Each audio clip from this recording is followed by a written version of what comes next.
Welcome to Sausage on a Fork, a podcast dedicated to the UK's longest running children's drama programme, Grange Hill. My name's Neil, and in each episode I'll interview a former cast member about their life before, during and after their time on the programme.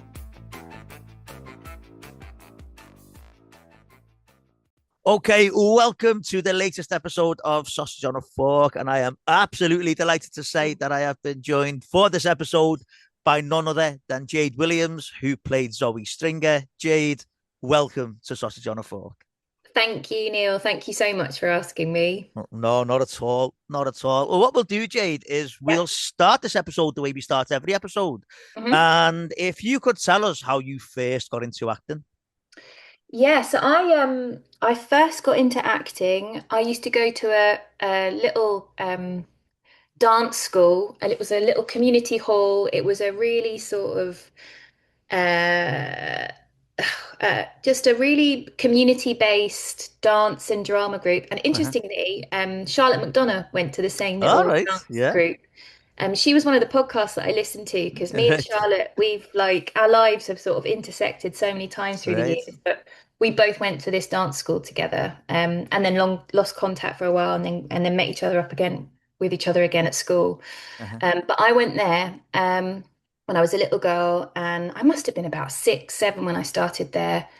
And I loved it. I absolutely loved it. I used to spend my whole weeks in anticipation of those, that Thursday morning, Saturday morning that I'd go to my classes. And then my parents saw how much I loved it, and I auditioned for a scholarship to the Sylvia Young Theatre School. All right, yeah.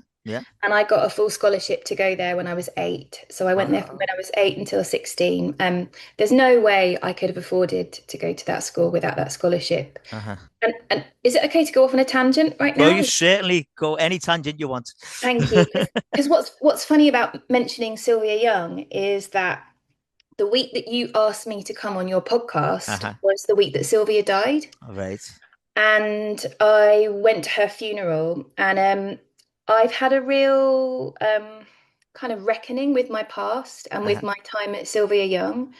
And I think that had you asked me maybe a month ago, I might have been a bit less keen to do it. Right. But I'm really coming to terms with having been a child actor at the moment and having been to a stage school and what that has meant for my career as an adult. But also going to her funeral was an incredibly moving experience. And one of the things that I had not entirely remembered correctly or had thought about recently was how many of us were on a scholarship there. Right. And how she championed kids who were from different backgrounds. There was something a bit weird about us, or we were poor, or we were diverse. And she never, ever gave up on any of those kids. And the majority of the kids in my class had some form of financial assistance. And I realize now that every day in my professional career I owe to that scholarship that I won when I was 8 years old. And just the timing of this podcast coming up and having done Grange Hill and being at Sylvia Young at the same time is kind of an amazing coincidence that you asked me at that time. Yeah. So who were you at Sylvia Young's with then? Who was I with? Who was in my class? People we might know, yeah. Yeah, of course. So in my class was Tom Fletcher and Giovanna, his wife, and they met at school. So that was kind of a big part of our year group. Who else was? So Amy Winehouse was in the year above us. My 2 best friends were in my class at school. So one is an amazing actor called Stevie Webb, and the other is she was an actress, but she's now gone into casting. Her name's Chandra Ruegg. Right. And they're my 2 best mates. Right. So Stevie Webb played Alistair in The In-Betweeners. Yes, he did. Yes, he did.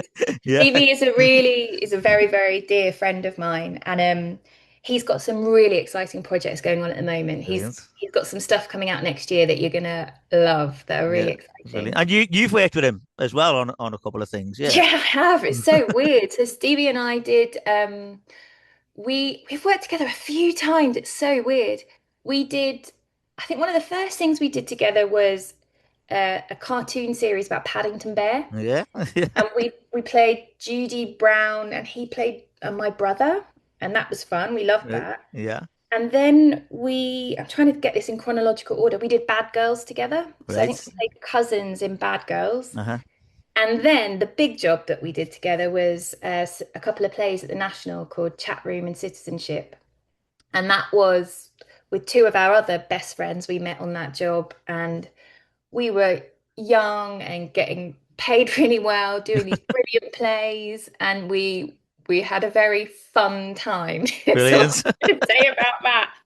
But it was a real like career and personal highlight. It was Yeah. yeah, Brilliant. dreamy to work with a friend who you is so close to. Brilliant. Okay. So like that you said there, you were at Sylvia Young's, and I Yeah. was just looking through your CV. We exchanged a couple of messages the other night about IMDb.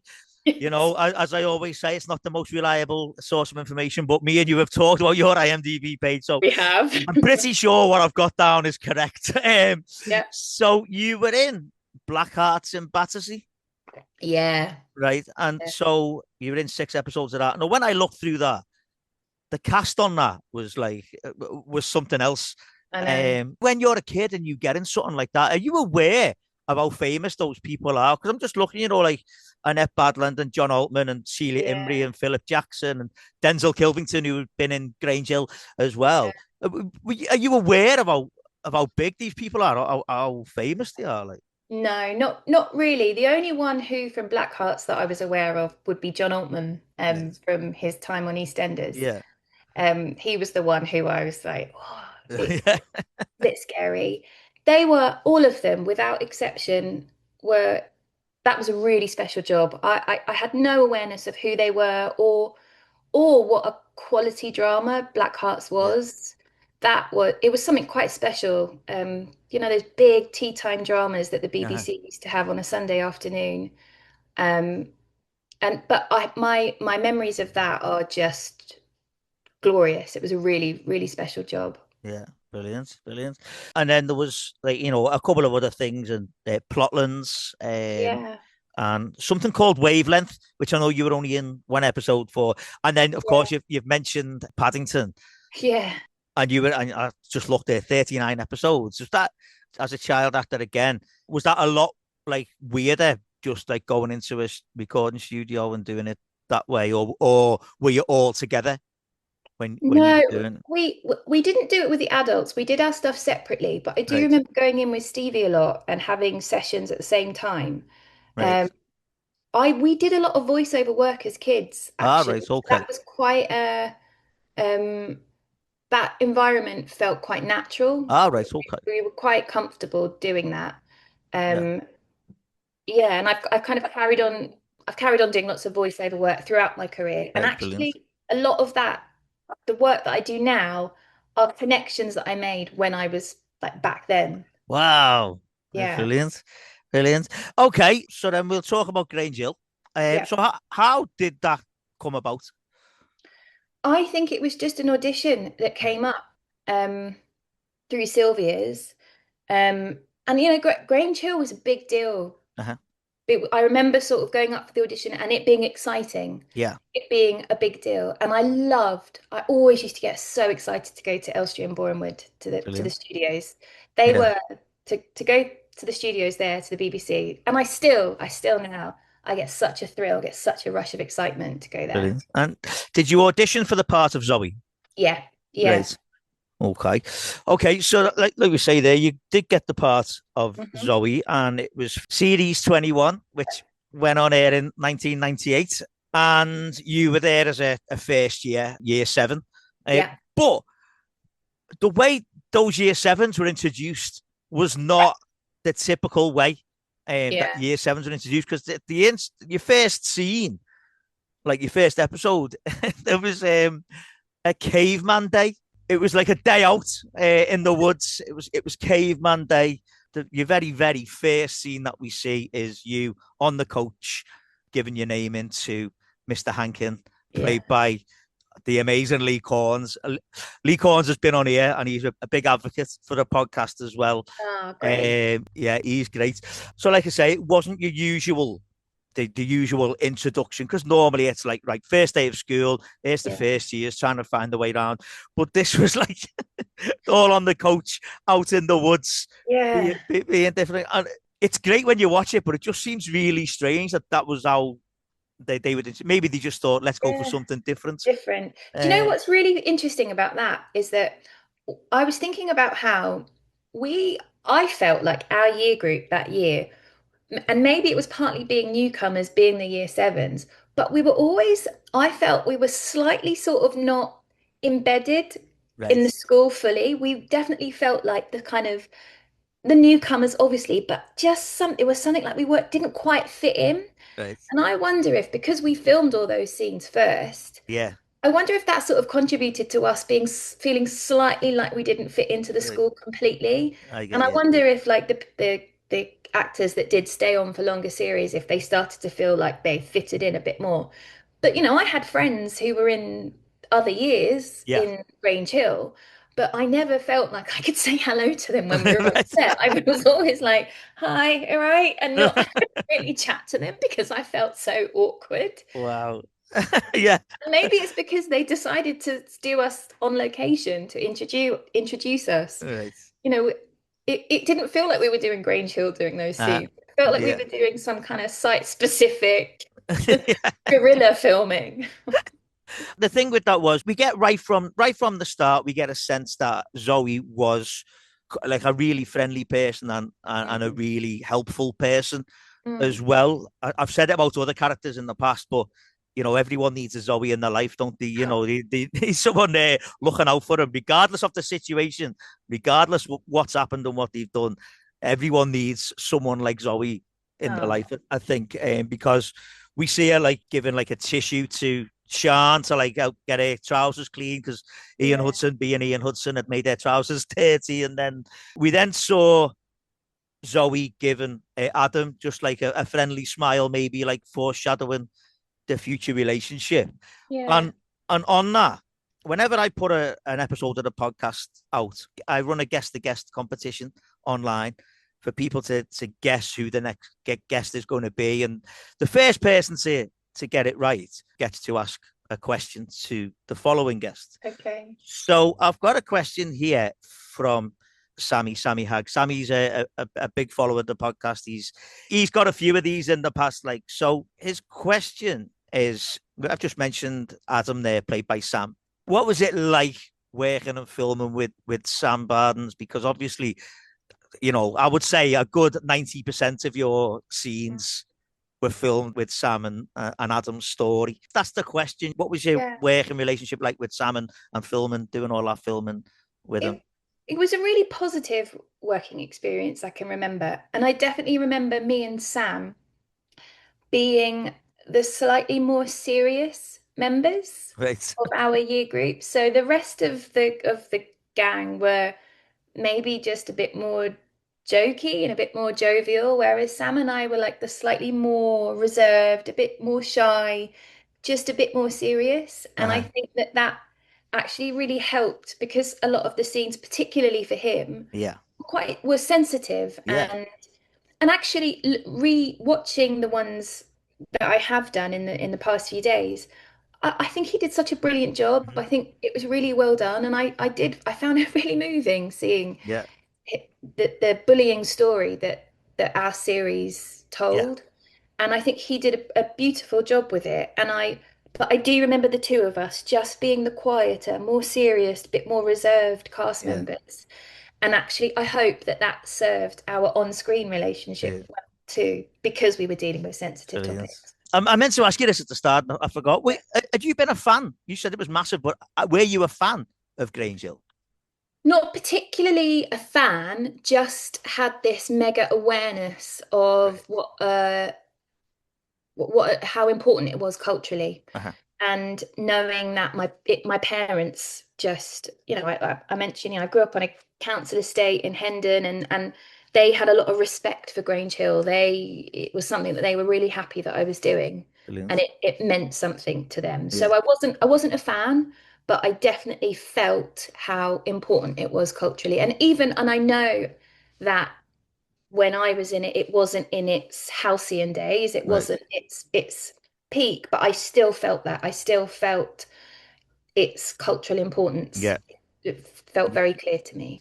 Brilliant, brilliant. Okay, so like we say, it's Caveman Day. Mr. Robson's Yeah. introduced everyone. He introduces Caveman Day, and then he Yeah. says, or as Miss Carver likes to call it, Cave Person Day. And Zoe says, yeah, quite right too, as well. Yeah. Again, give us another idea of Zoe's personality there. Yeah. Go Um, on, Zoe. She's very progressive, isn't she? yeah, and they were split into like three groups. There was gatherers, settlers, and Yeah. hunters. And Zoe was a hunter at first, and the hunters had laid a trap for the gatherers. It was all very, very serious. And the trap did work, but when Zoe tried to take the token from Ian, who was a gatherer, they started having a fight. He said, in real life, we'd fight for this, wouldn't we? And there was a bit of pushing, a bit of a scuffle, but Zoe did actually get the token from Ian there. And there was a bit where it was Zoe's turn to be a gatherer later on. Mm. And Miss Carver asked Zoe and Sean to go in a group with Adam. And Sean wasn't happy about that. But Zoe was, and she said that they'd look after Adam, and this was Adam, but I don't need looking after. And they found some tokens, but heard a noise. So Adam threw something into the woods, and they realised that they were being watched. Basically, they were being watched by another group, the hunters, who chased them. And when they got away from them, Sean said she dropped all the tokens that they'd found. Um, but he needs to go back. And Adam suggested taking a shortcut through the out of bounds area. Yeah. And Sean wouldn't, but Zoe went with Adam. And they heard a noise and decided to go back. But as they were running back, they were then jumped by Mr. Jones, Die Hard, and some kids. And Adam got scared and ran off. And Zoe blames Mr. Jones for for letting Adam run off. But obviously, Mr. Jones wouldn't have that and blamed the other kids for letting them go. Now, this was when Adam didn't just run off, he then went missing. Yeah. And one of the noises that Zoe thought she'd heard or something she thought she'd seen was an animal, maybe a wolf in the woods. Because I don't know if you know this, but very early on in Grange Hill days, there was a trip to the woods, like a forest. And there was actually, around about 1979, 80, there was an escaped puma in this one. So I don't think there was a puma on the loose in this one. Wow. But yeah, she said she thought maybe she'd seen a wolf, and then she told the other kids that there was always wild animals on the loose, on the prowl in England, and told them the story of the Beast of Bodmin Moor. That one. But soon enough, there was a full-scale police search, and Adam was eventually found. But I'm sure I've asked other people this. Where was all that filmed? Oh, I can't remember, Neil. Right. I'm so sorry. Obviously, all the school stuff was in Elstree, but Yeah. I can't. All I can say is I know it wouldn't have been that far away. It would have been Right. somewhere because I grew up kind of not far from Elstree. I'm from All right. Edgware, that Yeah. kind of area. Which interestingly is an area where a couple of other of my era grew up in as well, which I didn't know. I only found that out from listening to your All podcast. right. Okay. Listening to Michael Obiora. Yeah. I'd Brilliant. forgotten that we grew up in the same area as well. Brilliant. I'm sorry. Yeah, I can't remember. I know it would have been local, but I can't Yeah. remember where. No worries, no worries. So obviously, Adam was found, and there was an Yeah, assembly about it, the way schools do, and the way Grange Hill did. yeah, But Zoe noticed that Adam wasn't there, yeah. and for all how mature Zoe was and how sensible she was, it was Zoe that said, "Well, maybe they hadn't found him at all." And then she said she'd read a book about wolves and how there was wolves all over Europe. So why couldn't there have been one where they were? And Max asked how come no one else had seen the wolf. And Zoe said, well, the way you've been squinting, I'm surprised you can see anything at all. Because there was another story there about Max not wearing his Yeah. glasses when he was supposed to. And didn't and am I right in remembering the glasses became like a thing? Didn't Ian Yeah, blame Adam for yeah, breaking his glasses? Yeah. yeah. When Ian had done it himself, yeah. Yeah. And Adam eventually came back into school, and Zoe was determined to find out what had happened in the woods. And this then led to, because the viewers knew this, but the kids in the school didn't, that a dog had come back with that. Zoe could hear a dog barking in the school grounds and was trying to convince the other kids about it. No one else could hear it, and they told her that it must be the beast of Bodmin Moor. And then Zoe then found Adam outside the sports pavilion. The sports pavilion that only seemed to be in this series, to be honest. It served its purpose quite well. The sports pavilion, Really? in this series, it was involved in a number of different stories. Yeah, so Zoe found Adam there and asked if he had a dog in there because she'd been hearing the dog, but also he had dog hair on him, Yeah. and she was going to go in, but Russell, the caretaker, Yeah. came and told them that they had to go back into school. Yeah. So Zoe then told the others, Sean and Max and Franco, that there was a dog in the pavilion and she was going to take them there after school. And they went there in the night and they got in through the window, but there was no dog there. Because unbeknownst to them, Sam knew what Zoe was going to do and taken the dog and its puppies out. Oh yeah, it had puppies, didn't it? Yeah. Yeah. So obviously, in this situation, they decided to have a seance. Because why wouldn't you? Led by Zoe. Yeah. But having said that, every kid at some point in their life Yeah. must have tried to stay on somewhere. Yeah. The thing with that seance is obviously Zoe led the seance. Yeah. And they tried to contact. Can you remember who they tried to contact? Can you give me a clue? So it was a relative of Sean. Was it her grandparent? One of her grandparents? It was her gran, yeah. Yeah. Oh God, that's Rosemary. so weird. Yeah.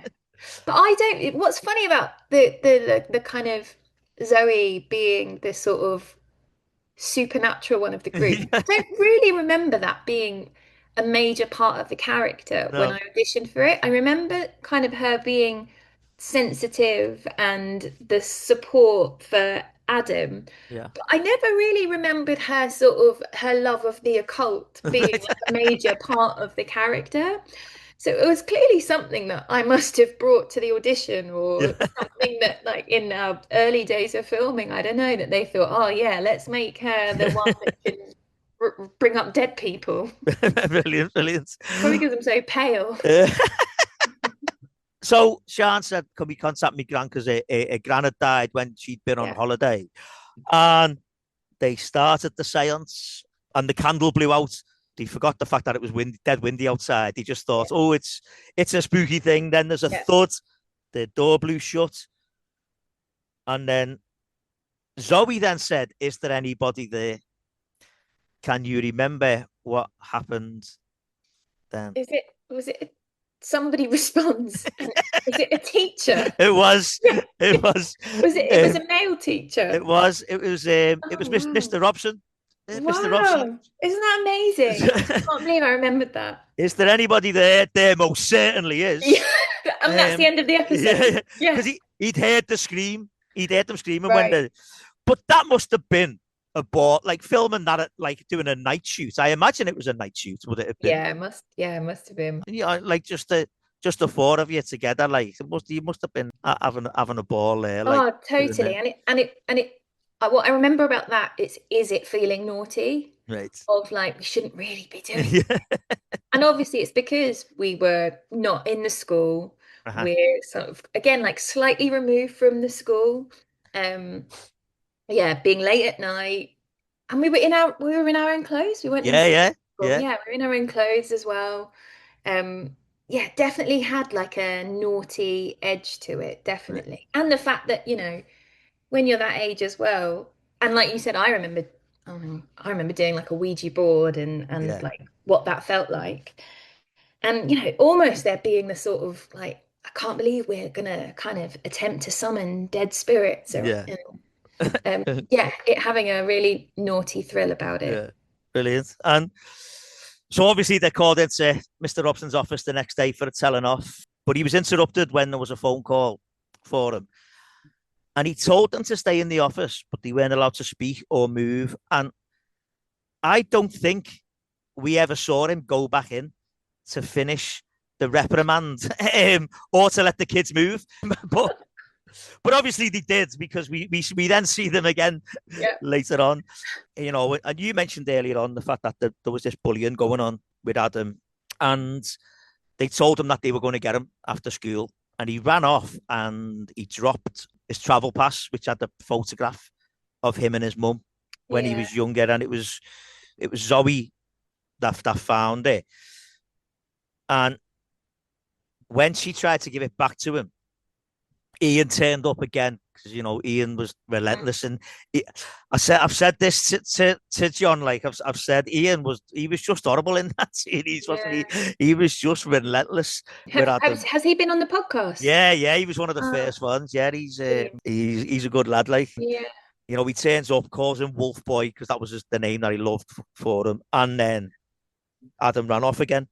And like I say, it was just relentless the way the lads carried on. And there was a French lesson where they were watching a film, and the lads were like firing little like pellets around, and Adam got the blame for it, but Zoe stuck up for him. And when Adam wouldn't say that it was him, because it wasn't Adam, the whole class got a detention. And like I say, I've always liked the fact that Zoe stuck up, not just for Adam, but for the right thing. Like, and Zoe also tried to talk to Adam about the photo of his mum, and Adam told her that his mum had died of a heart attack and that he lived with his grandparents. When all this had happened in the class with the pellets and Adam not owning up, they were all put on a class detention. Adam told Zoe that he wasn't going to go to the detention, but Zoe told Adam that if he didn't, he was giving Ian and the lads, exactly what they wanted. And when they got to the detention, there was no teacher there, and Ian was still telling Adam to own up and say it was him, even though it hadn't been. And Ian went like really sinister. Can you remember what it was in a science lab? This detention. Can you remember what Ian did? Because when you think about it, you think, God, this is quite really sinister. This one. Was it something to do with a Bunsen burner? No, it involved an animal. An animal? Yeah. It hurt an animal? He put a gerbil inside a jar. God. And he wouldn't let it go. He wouldn't let it out unless Adam owned up. And then in the end, everyone was like shouting at Ian. And in the end, Adam ran over and threw Ian to the floor and let the gerbil out. And he threw the jar at Ian. And you think that's quite scary, but good on you, Adam. Do you know what I mean? At the same time. Yeah, but I think, do you know what I remember more actually is the moment of violence from Adam to Ian. I remember that being a shock of seeing the moment where he loses his temper and is violent towards him. Strangely, I don't remember the gerbil. Yeah, because Adam actually throws the jar as well. Right. He throws the jar, and then Mr. Jones eventually arrived to take the detention. But obviously all hell had broken loose by that point. And the whole class got in trouble, and they eventually, like, they turned on Ian, even like Ian's mates. And there's a scene where they're in class, Miss Carver had to leave the classroom, and Ian was trying to blame Adam for what had happened. But it was Zoe again, was the voice of reason here, shouting at Ian and telling him to shut up.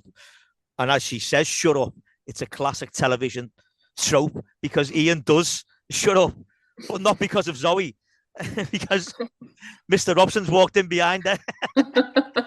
And she obviously doesn't see him.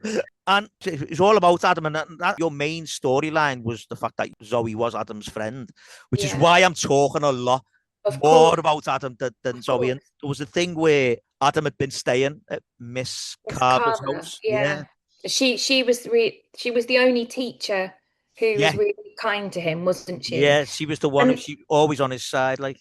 And what was the name of the PE teacher? Mr. Jones. Mr. Jones, that's Mr. Jones, because he was really nasty. Yeah, he was, he picked on Adam as well, didn't he? Yeah, because he wasn't a sporty type. He wasn't in PE lessons. He wasn't. He wasn't the best, and Mr. Jones couldn't. And I found a lot of PE teachers when I was at school. Not all of them. Yeah. A lot of PE teachers, if you weren't good at PE, they didn't want to know, and they made sure that you knew you weren't good at PE. Like, no one needs to tell me that I wasn't good at PE. Yeah. I already knew. Yeah. But again, it's of the time. Yeah, of But course. again, that little bit of realism from Grange Hill as well. And like we say, Adam was staying with Miss Carver, but potential foster parents came Mm. in for a meeting about Adam. And again, it was Ian was just relentlessly picking on Adam, and it was Zoe again telling him to leave him alone. And then Adam then told Zoe that he'd stayed at Miss Carver's and that he wanted to live there permanently.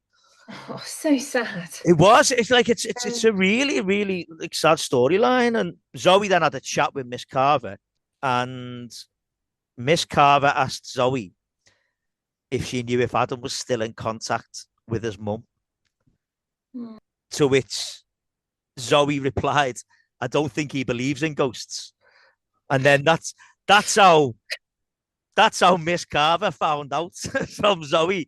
She then told Miss Carver what Adam had said about his mum dying of a heart attack, and thought that Miss Carver should know if Adam was going to live with her. But like when you think it's really strange that someone in her position at that time didn't know Yeah. what. Obviously, it would be very different now.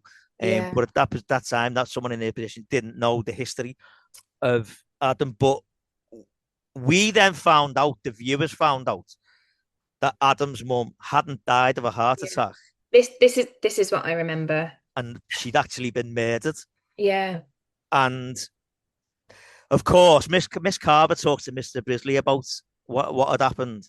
And obviously, of course, Ian Hudson is the only one that overhears it. Yeah. Um, and he goes straight to Adam, who's with Zoe, and told her that he knew about his mum had been murdered, but said Miss Carver had told him. Oh, that's awful. I say, he was awful in that Yeah. first series. He was horrible. So Zoe goes to Miss Carver and said, why have you told Ian about Mm. Adam's mum? And this then caused Adam to run away, but he went back to his old house. He was eventually found. And like I say, it's everyone needs a Zoe in their life because she was sort of like the go between Adam and the teachers, because Adam didn't want to tell what was going on, but Zoe had nothing to lose really. She really marched to the beat of her own drum, didn't Yeah, she? definitely.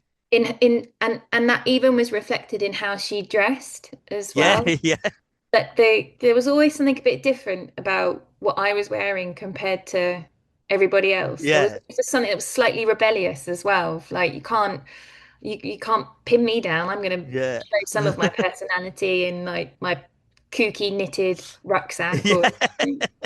I do yeah, remember talking about her costume. I remember absolutely loving her caveman day costume. yeah, I absolutely loved that yeah.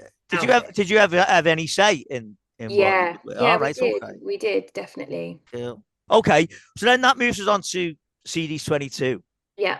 on air in 1999, but you were only in 9 episodes of Yeah. that. Was there any reason for that?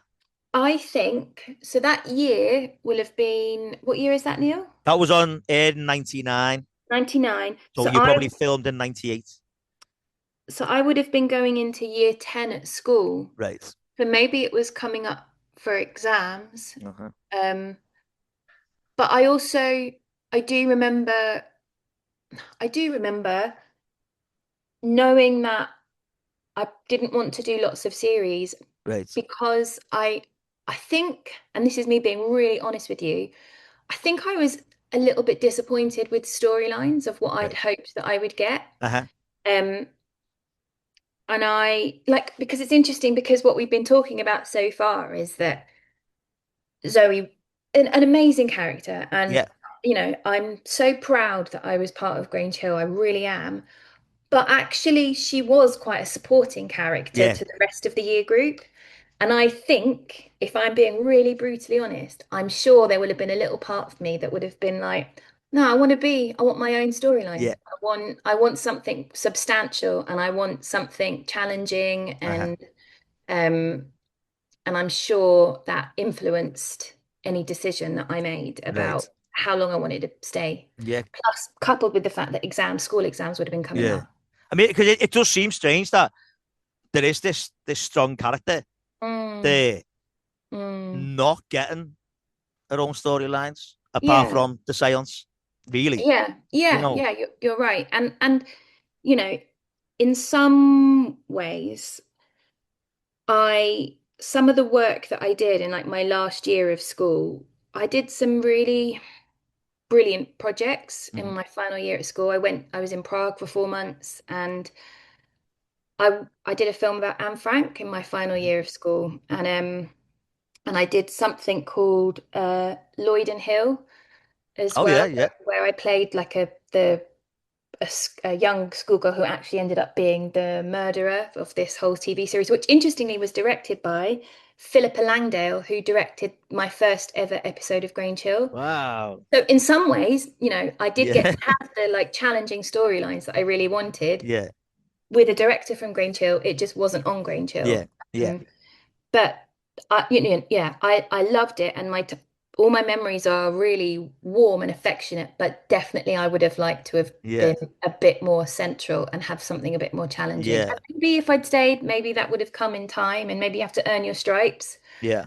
Um, but also some of the stuff that I did, I ended up missing a lot of school in the last year.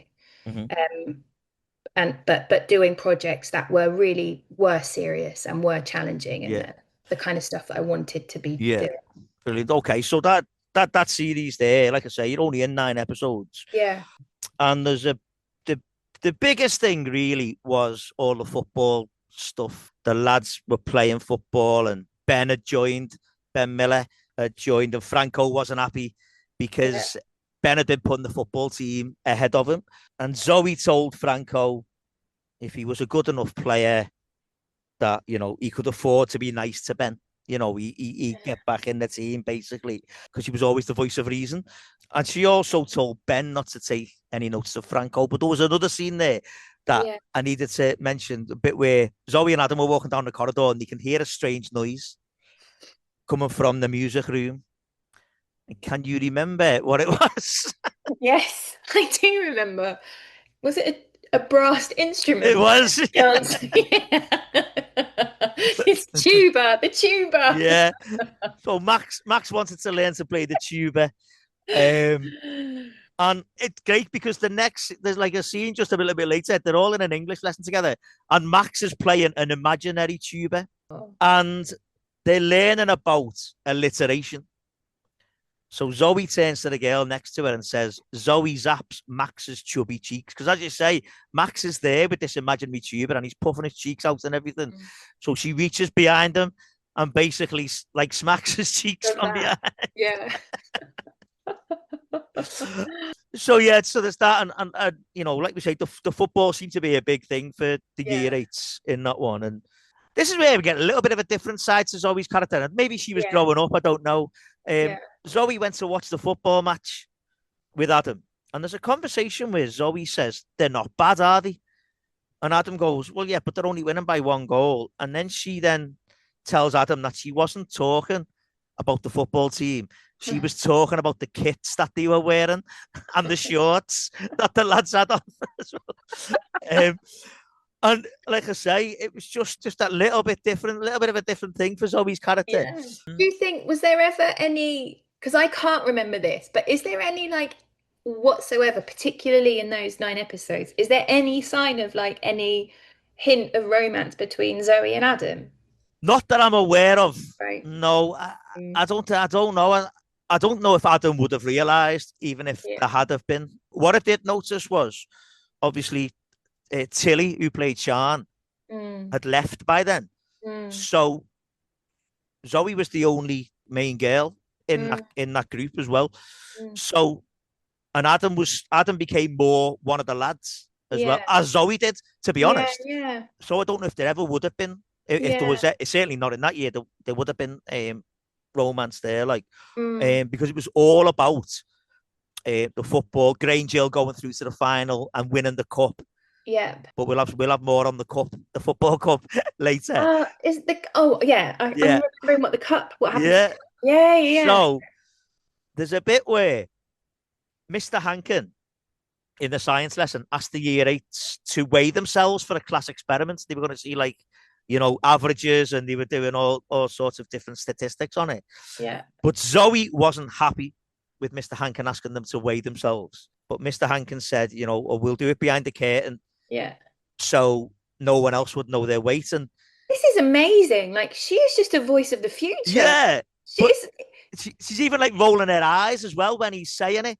But it's a weird scene because it looks like it was going to develop into something else, and it wasn't really mentioned again.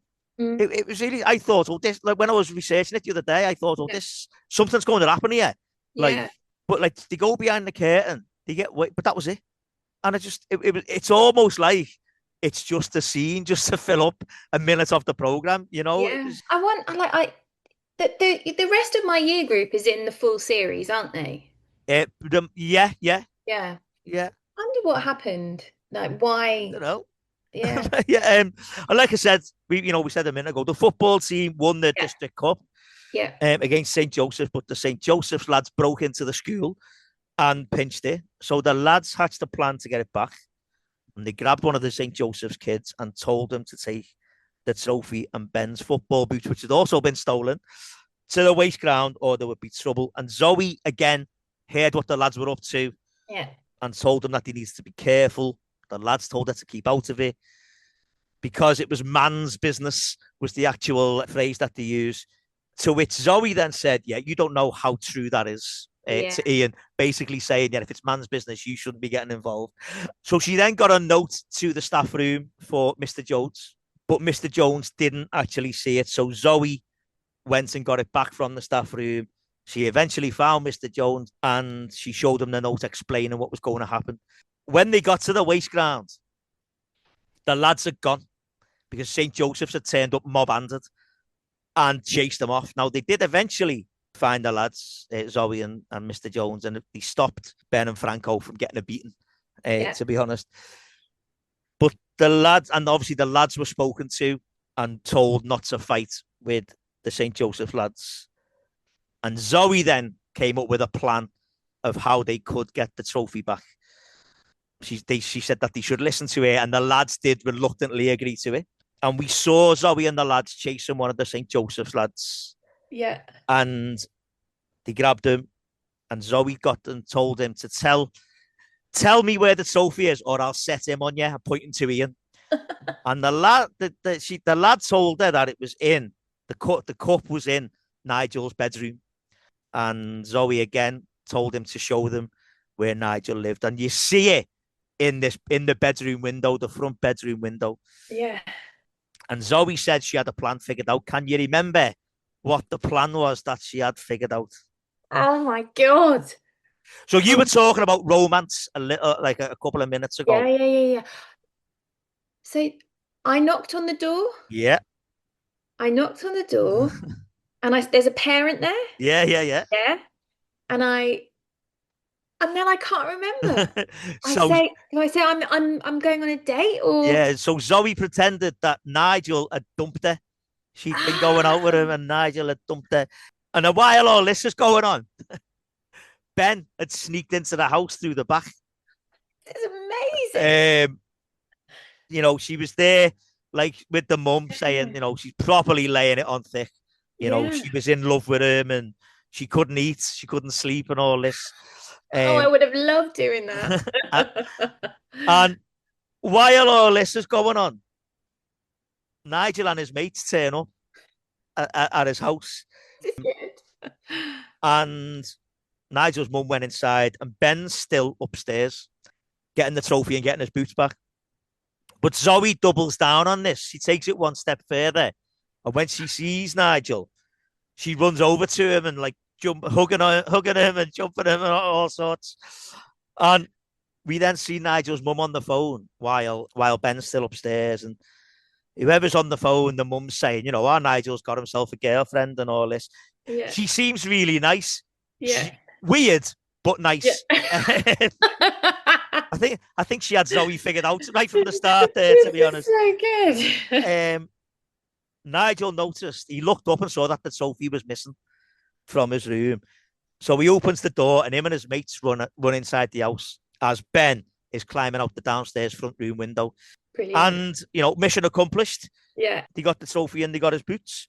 And we then see the trophy in Mr. Robson's office and Yeah. Zoe and all the lads looking on the corridor, looking through the window. And when he realised it was there, all Brilliant. was good. But I think all that must have really taken its toll on Zoe because we never saw her again Yeah. after that. That's so sad. Honestly, I cannot tell you how much I enjoyed reminiscing about that. That Yeah. is amazing. And you're right, like talking about it suddenly, you're like, oh my God, yeah, I do remember that Yeah. somewhere in the recesses of my brain. Yeah. And so did you go to Grange Hill then and say, look, I'm not coming back? I think so, yeah. Right. Yeah. Yes. Okay. So, and obviously after Grange Hill, you've continued acting, and I have got a few bits that you've gone through. So obviously you've done Casualty, Yeah. four episodes playing the same character. So, Um, I did, yes, 4 episodes of Casualty. Yep. Yeah. and Hope and Glory, Yeah. an Yeah. episode of that. Lenny Henry and Amanda Redmond, Gillian Yeah. Kearney, but also Peter Morton was in Was one he? episode. So it says when I've looked Hmm. online, yeah, Peter Morton was there. Oh, I love Um, Peter Morton. I thought he was brilliant. yeah, He was yeah, great. yeah, yeah. Yeah. Peter and the whole Wayne character, that the arc that he had Yeah. was brilliant. You mentioned Anne Frank, the Anne Yes. Franks Yeah. earlier on, and like Ben Kingsley Yeah. and Brenda Blethyn. But when you're filming something like that, Mm. I've said this quite a few times. Is the atmosphere different when you're filming something like that To on set? to So like just like a sort of a fictional drama. yeah, it was the Anne Frank film was quite extraordinary. The atmosphere was I mean it was huge, Yeah, huge deal. The sets were huge. Like they rebuilt um they reconstructed a concentration camp just outside of Prague. You could walk around it and it was like you really wow, were walking around a concentration camp. They were huge crews, huge crews, and kind of compared to a lot of the work that I'd done before, yeah, it was had a much a different atmosphere, definitely. It mm-hmm. was certainly less. Uh, I mean, obviously, because of the subject matter, it was less jokey, less Yeah, joke. It was more serious. And I know sometimes when you're doing serious work, the jokes are the things that make you able yeah, to do the serious work. But actually, I do remember on set there it being quite an intense atmosphere, yeah, and everybody really caring about getting it right and doing a good job and serving the material yeah. appropriately. Good, good. Yeah. Like I say, getting to work with. Did you work with Ben Kingsley? That's all. I didn't, but I did once. This is like an amazing memory. I remember being in my hotel room and getting a phone call from Ben Kingsley's assistant Right. to say Ben would like to invite you to a dinner, to a cast dinner. And he put on this dinner for us all in Prague. And um, I remember speaking to his assistant, being like, "Oh yes, thank you very much. Yes, I'm free. Yep, absolutely, no problem." And putting the phone down and sort of immediately calling my mum, being like, Yeah. "Oh, Kingsley's invited me to dinner. I can't believe it." And going to that dinner and just thinking how lucky I was. Yeah, brilliant, brilliant. You've mentioned Lloyd and Hill and Bad Yeah. Girls. Well, there was something there called Being April. Oh yeah, yeah. And when I read that, I was like, wow, like, obviously it was a comedy, was it? It was. Because when I saw the names like Pauline Quirk and Victor Maguire and people like that. Yeah, it was really good actually, being April. I remember being disappointed that it didn't get a second series. I played Pauline Quirk's son's girlfriend, Right. whose name was Martha. Yeah. And I always remember there being a joke. Was there a character called Arthur? But there was always a joke about, Right. I think maybe her son was called Arthur, and we Right. were Martha and Arthur. Yeah. Um, yeah, that was really fun. I was surprised it didn't get a second series. Yeah. Um, and I always say this, like people going on about going from Grange Hill and to EastEnders and stuff, but Mm, like I've said there, Casualty, and then you were in the bill, and you mm. and you did EastEnders as well, but that seemed to be like quite the normal thing. I think not just EastEnders, but the bill and casualty. Obviously, when you Yeah. when a lot of when all the filming is there at Elstree and down in London, I don't know why people would like it wouldn't be unusual. You know what I mean? To turn up in all Yeah, those but things. it's really sad, like having lost, say, like we've lost Holby Yeah, now, and lost doctors. Like these programs really were like the kind of the sustenance for jobbing actors, yeah, and also have been the springboards for like some huge actors. yeah. It's like it's like it is a training in Hmm. itself. It is an acting training to do these kind of Definitely. um, prime time programs that so many people watch. So it's sad that we're starting to lose some of them, Yeah. and that work isn't around for actors. But I think that though that same set there for Grange Hill as well Yeah, because for child actors as well because you think about how many child actors went through yeah, Grange Hill and that's series not isn't there anymore. yeah. I was looking at Serious and Organised, which was like a sort of EastEnders annex, if you like, because Martin Kemp and Danny Dyer and Yeah, Joe Joyner and people like that yeah, yeah. all Mile High. Oh God, yeah, yeah, with that, yeah. I like I loved Mile High, but Did like you? yeah, yeah, genuinely, I loved Mile High, Oh, yeah. I have some very funny memories from my yeah. And then something there I want to talk about: Life and Lyrics, Yes. the film there with Ashley Walters, obviously Yeah. other Grange Hill alumni there, Yeah, of course. and Reggie Yates because Yeah. he turned up in a playing Reggie Yates, but he'd been in Grange Hill as well. He was a sixth former in Grange Hill. But Wow. you played the character there called Lady G's. Yes, I did. Yeah. So do you want to explain what that one was? Because I'm Yeah. guessing Lady G. When I first saw it, I thought Lady G's. I wonder if that's like a play on Lady Gaga. But then I thought no, because for what the characters were, it would have been something No. different. She was a rapper. I Right. played a rapper. And it was billed as being the British 8 Mile, basically. It Right. was about two warring rapping crews. Uh-huh. And I was in the bad rapping crew, the evil rapping crew. Right. Um, and we filmed in Ladbroke Grove, and we initially we worked with Riz Ahmed. He wrote some of our raps. Right. And then we worked with Kai Tempest, who is like huge Uh-huh. artist now. Um, and they wrote a rap for me for my character, which I did perform at this. So basically, for the extras, they recruited an actual jump off, so they went to real rap battles and got all Wow. the extras and did leafleting, so they had an authentic crowd. And I had to go up and do a battle rap in front of this Wow. real crowd of people who know their rap. But I did do this rap that was written for me by Kai Tempest, and I still know every single word. Well, you know what I'm going to say now then. Yeah, you want to hear it? Yeah, go on. I could, do you know what? I don't know if I should tell you this or not. It can, so my rap, sadly, and you may be absolutely shocked to hear this, did not make the final edit of the film. Oh, no way. However, there is a version of it somewhere on YouTube, Right. that is me quite drunk doing it, performing it in a theatre foyer of a very Right. well-known London theatre. Uh, I got very drunk on a press night and ended up doing a rap battle with a ska band called King Porter Stomp. Right. I'm giving away so many clues now. It's a ska band that did the soundtrack to a play that I was in. And I said to them, I can rap because I think I can rap because I've been in Life and Lyrics. And them challenging me to a rap battle. And I did a version of that rap that Kai Tempest wrote for me. Um, it was, yeah, it was an extraordinary experience, that film. Yeah, it Yeah. was Okay. fun. I won't ask you to do it then. People, if you're listening, you're gonna have to go and find it yourself. You have to find Uh, it and you have to give me wine.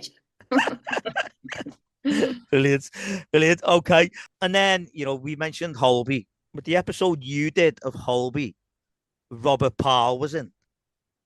Yes, Right, yes, Robert Powell yeah, and Jane Asher, and obviously Amanda Meelan, who had been in played Connie and Holby with Billions, was also in Grange Hill very early days, and has been on the podcast as well. You see, I know Amanda Moore from Serious and Organised. She was in Right, that, yeah, and I had no idea she'd been in Grange Hill. It was only listening to you, and uh-huh.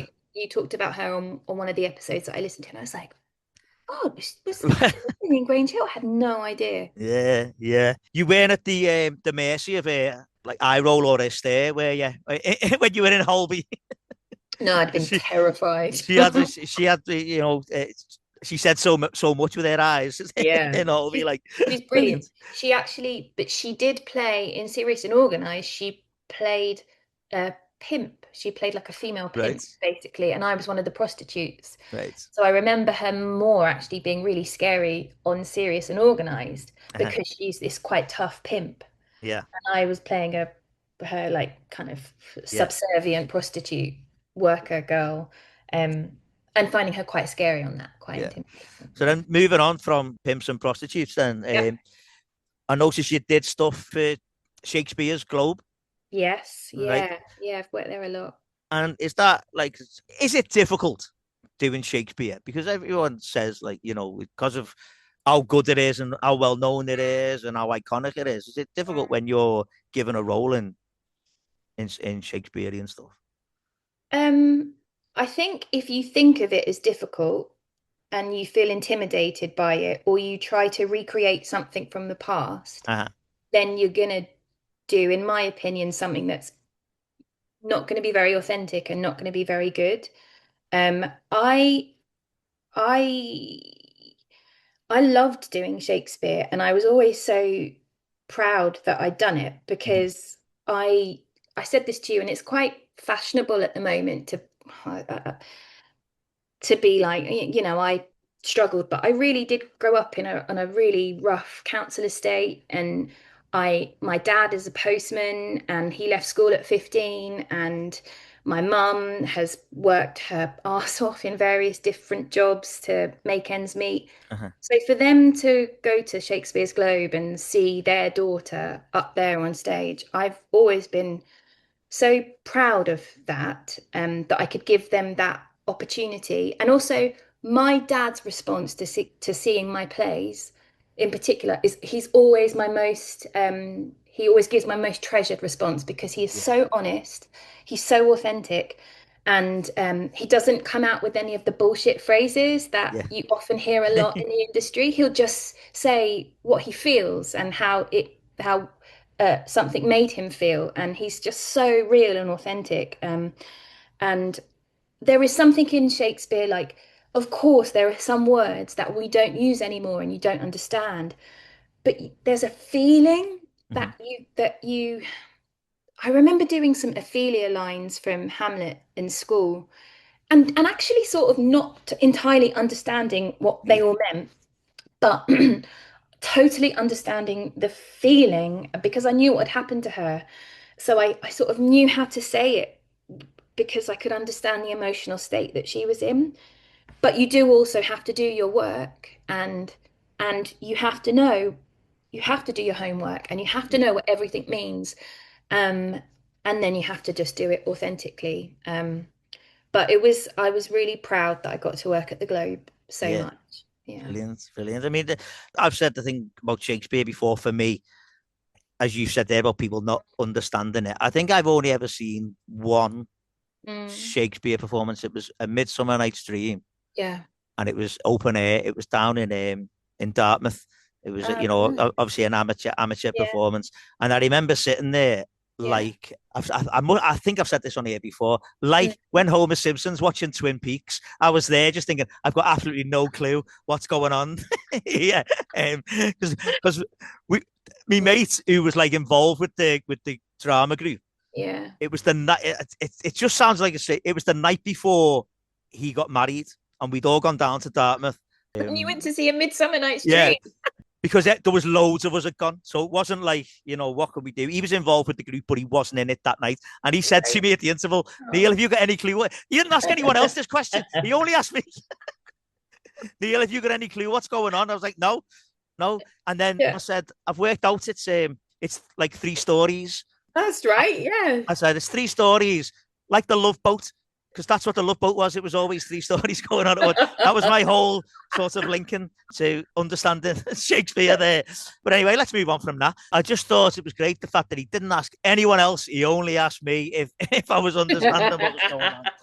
But yeah, so yeah, let's move on from that one Yeah, now. sure. So yeah, I noticed you mentioned doctors earlier. You were in that three different characters you played in All right. Doctors, which happens quite a lot, doesn't it? Like you mentioned, Yeah. being job and actors and stuff earlier on. So Yeah.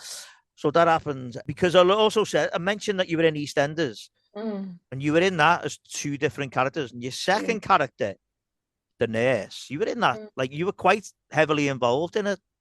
yeah. You were involved because it wasn't like let's change the nurse for every episode. You did like 11 episodes. You were Yeah. the same nurse, and Yeah. like I say, it would have been really easy, I think, for them to have Yeah. someone different every time. What was interesting is that most of my scenes in EastEnders were with Stacey, who's played by Lacey, Yeah. who also went to the same dance and drama school that I mentioned to you at the beginning of the Yeah. podcast. Wow. And she was in the same class. My sister used to go and do classes, and they're the same age. So it was, and I hadn't seen her since like, 25 years ago at that little local dance class Uh-huh. in a church hall, community hall. And so it was great seeing her. And I remembered her mom, and I was saying, "How's your mom and your sister?" And she's so brilliant. It was, yeah, I Yeah. really enjoyed that. Brilliant. And something called Raps. Oh yeah, yeah, that's a short film that I did. Right. Um, I played a boxer. I played boxers. We were about a group of female boxers Right. who were using it as rehabilitation. All right. Yeah, it Yeah. was. And then there's something, right? So when I looked on IMDb, I know we said like we made sure it was something there. I don't know if this is called Captain Bailey's Air. Yes, Right. Now, yes. the cast are listed, everyone, it just says self. You weren't like playing characters. I don't know Uh, if that's right or wrong.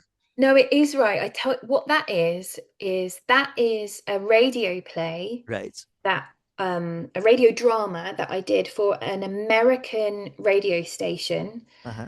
And they would come over, they like to come over to London and record with British actors. I've done a few plays with them, Uh-huh. but they make these little films where they interview you about the process. All right. Okay. And so that's why they probably credited us all as self, because Right. that's what they've put on there is the interview reels that Yeah. they do to sort of publicize the plays. Yeah. So are you there with like the same, like the people that are in the play when you're recording it? Yeah, is that the one that has Brian Brian Blessed? Blessed and Yeah. John Rhys Davis and Yeah, yeah, yeah, people yeah. like that. We record m most of the scenes all together as a group, Right. but then the narrator and I did scenes with John Rhys Davies, and I didn't do scenes with Brian Blessed, but we were recording on the same Uh-huh. day, so I would see him about. He is so filthy. Every second thing is and like it is hilarious, and when you're on mic as well, it's very funny. Because whenever I see him on like interviews and stuff, he's always like he looks like or he's acting like a character like Yeah. all the time. Is he like Yeah. that all the time? Yes, Right. yes, So totally. so it's not a Yeah. character. It is actually that is the way he is. It didn't, no, not a character, just way more filthy mouthed. Right. Okay.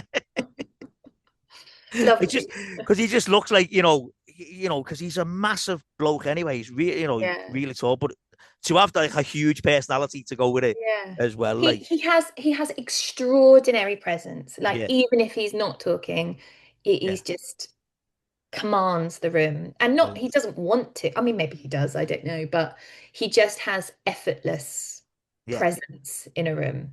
brilliant. And there was a something where I think you did like the English version Hmm. of something called Criminal France.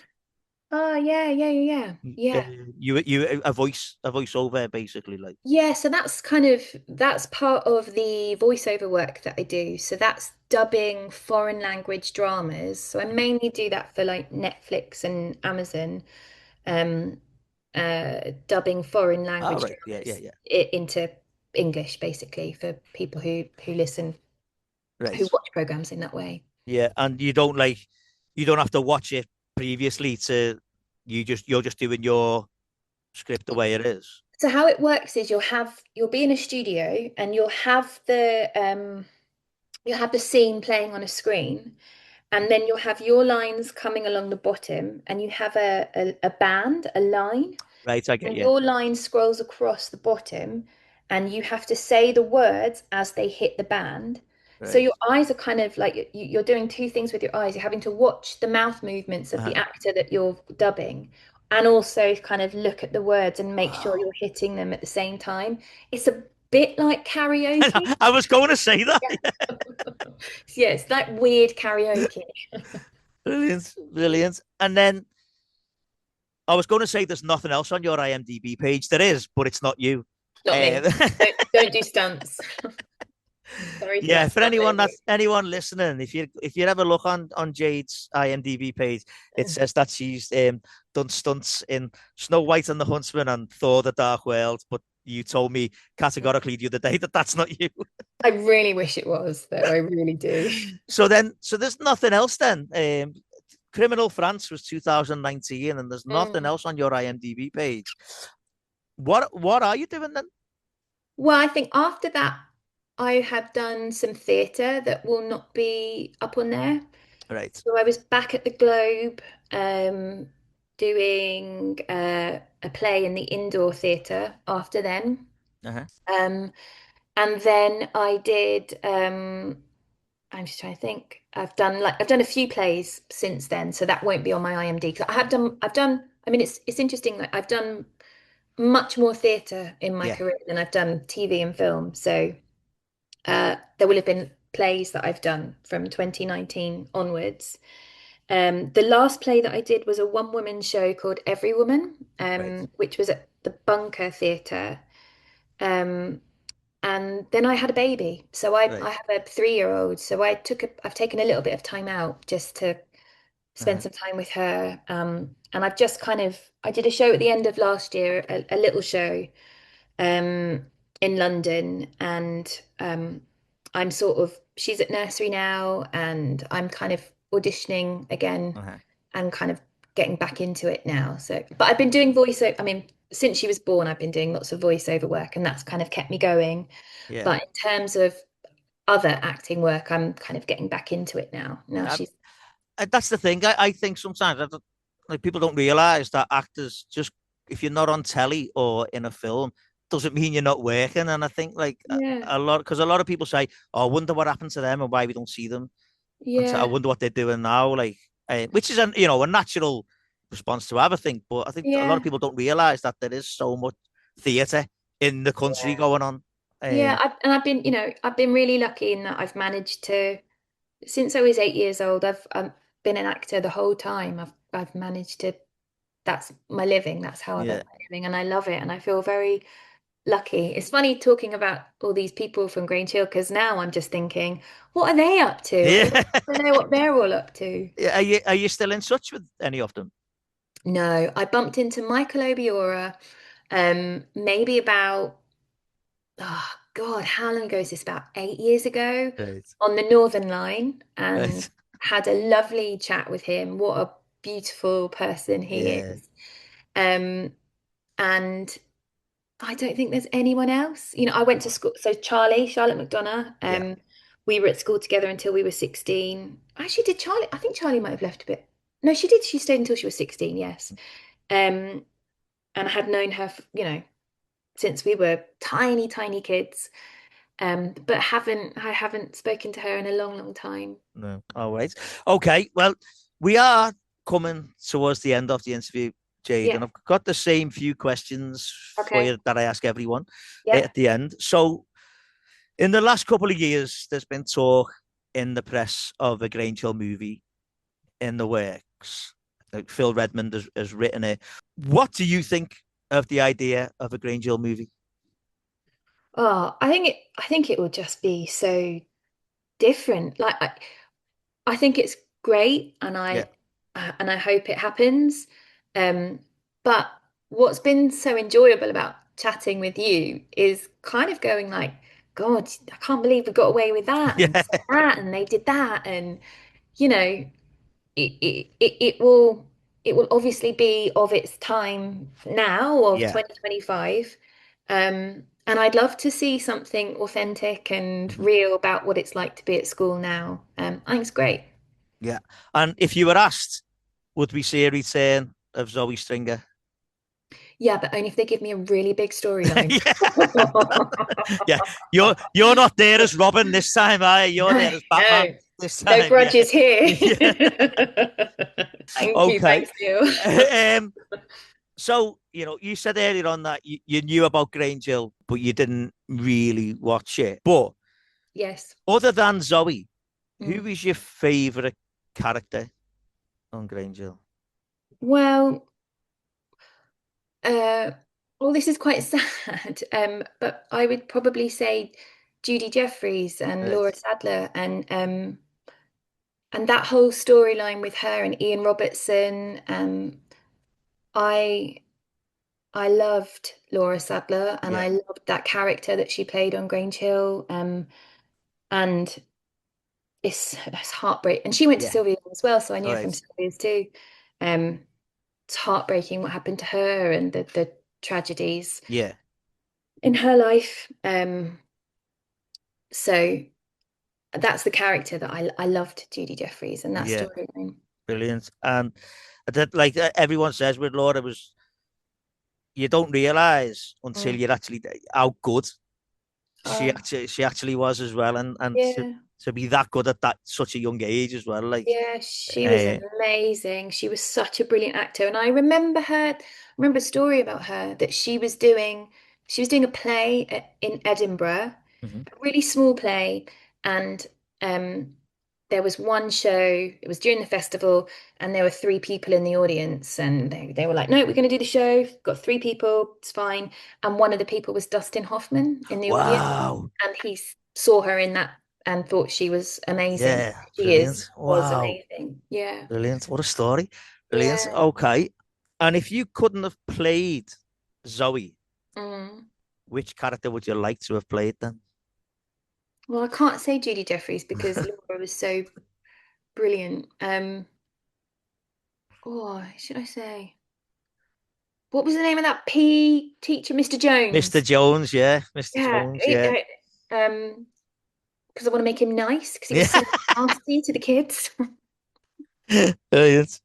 Brilliant. Okay. Well, Jade, the final question then. Yeah. So why do you think there's still such affection for Grange Hill? Because do you know what?